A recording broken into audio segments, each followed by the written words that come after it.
दीड वर्षापूर्वी अशोक चव्हाण मुख्यमंत्री झाले तेव्हा अशाच घटना घडल्या होत्या।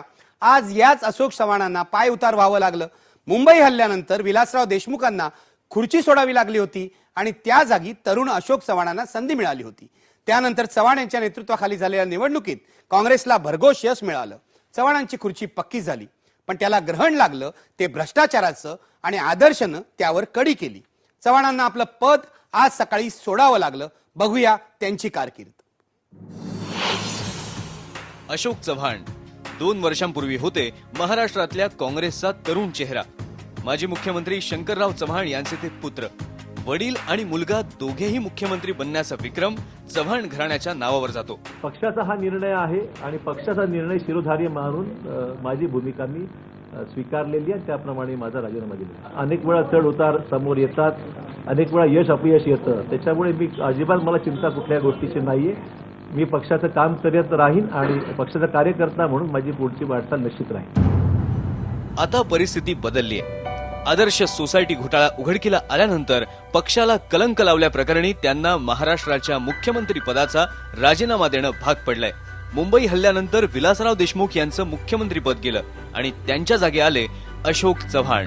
स्वच्छ चारित्र्याचे नेते म्हणून त्यावेळी त्यांची ओळख होती। काँग्रेसमधल्या सगळ्या नेत्यांसोबत त्यांचे संबंधही चांगले होते, अगदी विलासराव देशमुखांबरोबर सुद्धा। विलासरावांनीच अशोक चव्हाणांची पहिल्यांदा कॅबिनेट मंत्रीपदी बढती केली होती, पण चव्हाण मुख्यमंत्री झाले आणि त्यांच्यातले संबंध दुरावले।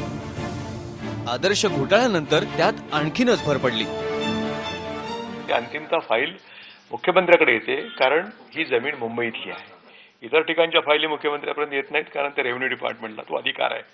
परंतु जमीन ही मुंबईतली असल्यामुळं ती फाईल माझ्यापर्यंत आली आणि जेव्हा ती लिस्ट पाठवली जाते रेव्हेन्यू डिपार्टमेंटकडनं, तेव्हा आपण गुड फेथमध्ये सही करतो। त्याच्यात काही फार आम्हाला आज खोलवर जाण्याची गरज कधी भासली नाही। हाय प्रोफाईल नेता बनण्यापूर्वी अशोक चव्हाण यांनी पक्षाचा साधा कार्यकर्ता म्हणून सुरुवात केली होती।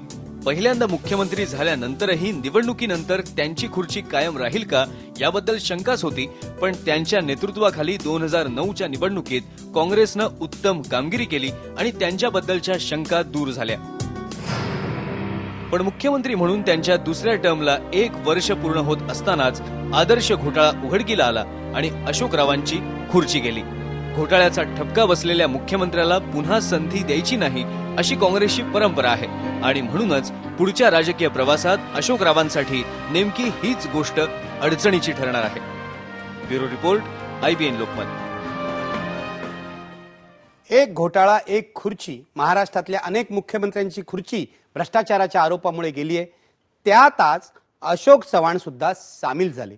आता अशोक चव्हाण हा भूतकाळ आहे, अशोक चव्हाणांचं मुख्यमंत्री पद हा सुद्धा भूतकाळ आहे।